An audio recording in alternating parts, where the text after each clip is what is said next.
Sobre o 8 de janeiro, o dia da invasão do Supremo Tribunal Federal e vários prédios públicos, muito se disse que aquilo não foi golpe, ou foi golpe, não poderia ser golpe porque as Forças Armadas não participaram, o presidente eleito já tinha tomado posse, enfim.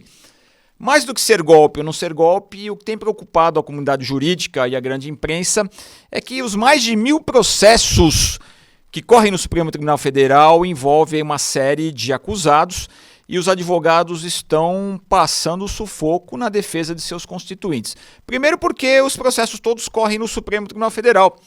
Diz o regimento interno do Supremo Tribunal Federal que qualquer crime praticado dentro do ambiente do Supremo automaticamente traz a competência de verificação e de julgamento de análise para o próprio Supremo Tribunal Federal. E aí os ministros entenderam que também os danos causados nos outros prédios também seriam julgados pelo Supremo Tribunal Federal. O grande problema, meus amigos, é que sendo o Supremo a competência originária para esses processos, você não tem a primeira, a segunda e a terceira instância. Então, contra as decisões do Supremo que forem no sentido de se condenar os envolvidos, só cabe recurso para o próprio Supremo. Recursos mínimos, cuja chance de modificar o julgamento é muito pequena. Isso realmente é a primeira vez que acontece esse tipo de situação. Os advogados estão passando aí maus bocados e é muito difícil. E também é muito complicado porque os advogados relatam que os processos todos são físicos, todos concentrados na mão do relator, todos concentrados na mão do ministro Alexandre de Moraes, e muitas vezes você tem que ir até Brasília para pegar cópia desses processos, demoram-se dias a se conseguir essas cópias, tudo muito demorado, porque o processo não é virtual, não é no ambiente digital, então é processo físico, o que dificulta muitas vezes os pedidos que os advogados têm que fazer para libertar um constituinte, para fazer algum tipo de pedido, algum tipo de requerimento contra as decisões do Supremo. Mas o grande problema, meus amigos, é que os advogados colocam que todos os acusados estão respondendo como se tivessem feito a mesma coisa. Então não importa se alguém foi lá só rezar, se alguém foi lá fazer uma foto, não importa se alguém foi lá destruir o ambiente todo físico, se alguém destruiu obras de arte, se alguém destruiu o patrimônio público, todos estão respondendo na mesma medida. O Ministério Público entende que não tem como separar cada conduta, embora a lei diga que tem que ser qualificado de acordo com as circunstâncias do caso. Cada um deve responder na medida dos seus atos. Mas o Ministério Público entende que ali não tem como identificar, vai todo mundo responder por tudo, porque estavam todos ali movimentados no intuito de danificar, de quebrar o regime democrático, enfim.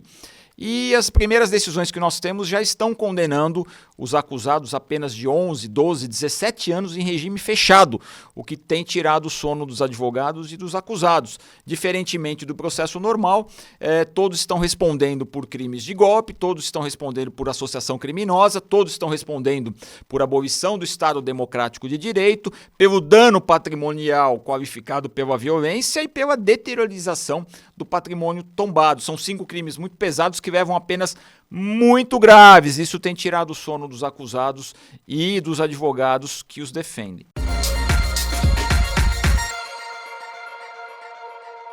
Além de toda a complexidade do processo correr no Supremo Tribunal Federal de forma física, muito complicado de se administrar, além de não ter quase nenhum recurso em relação às decisões que são proferidas pelo próprio sistema, pelo próprio Supremo Tribunal Federal, agora o Supremo determinou que as sustentações orais não serão fisicamente no plenário, e sim virtual. Os advogados deverão gravar as suas sustentações, as suas argumentações finais e mandar um vídeo. E não se sabe se os ministros vão assistir a esses vídeos. São muitos processos e tem aí então mais um complicador.